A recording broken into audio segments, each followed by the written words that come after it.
the critics of Islam, whenever any atrocity is committed by an individual, and unfortunately, if it happens by a so-called Muslim, we have different individuals expressing their views differently.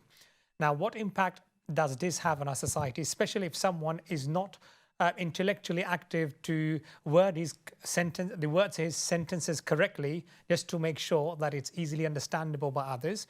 And secondly, we always blame others, then looking into the faults of sometime if we have done something wrong. Now, in general, what I would like to find out from you is whenever a news is broken and the critics of Islam are blaming Islam as a whole, how should our response be, especially those who are in a position of power, or who are in position of, for an instance, good writer, good speaker, good orator? What is their responsibility?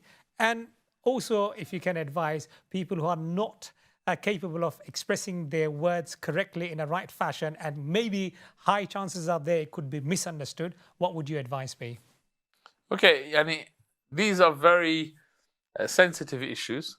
When something happens and there's yani, critics of Islam who are waiting, and they're always waiting. Yeah, anything happens and something bad is done by a Muslim, then it's not that person as an individual.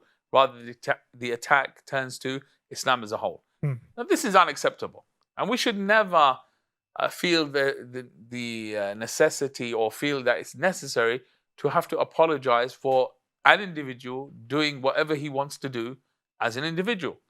So what if he's Muslim? So what?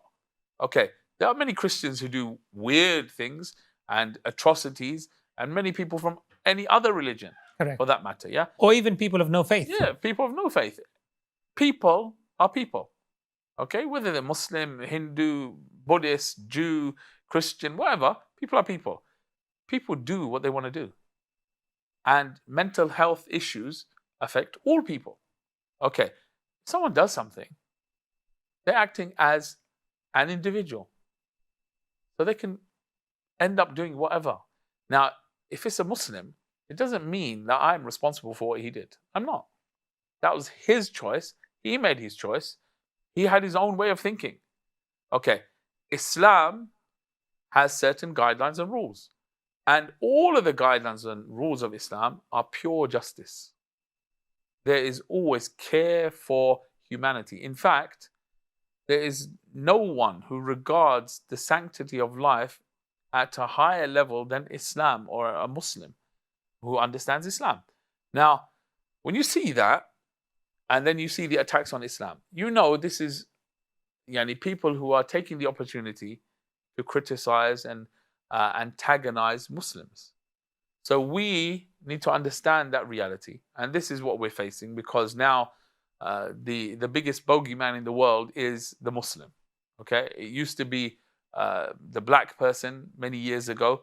That's gone, and that's unacceptable now. We are the only remaining boogeyman that has to be attacked and vilified and yani, taken down.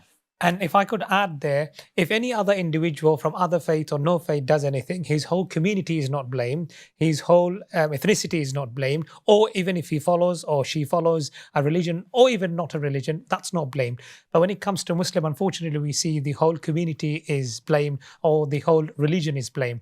Now, yes, we have our challenges, and unfortunately, it's not only restricted to the Western society. Unfortunately, in many Muslim countries, we see things are happening.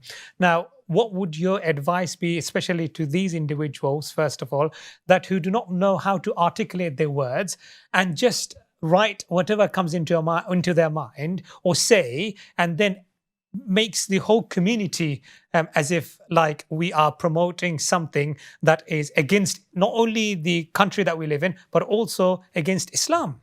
Yeah, this is completely unacceptable. Yani, there is no reason why we as Muslims need to apologize for our faith.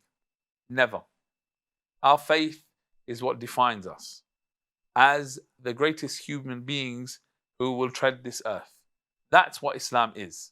It turns the human being into yani, something so grand that they value every decent and good thing in the world.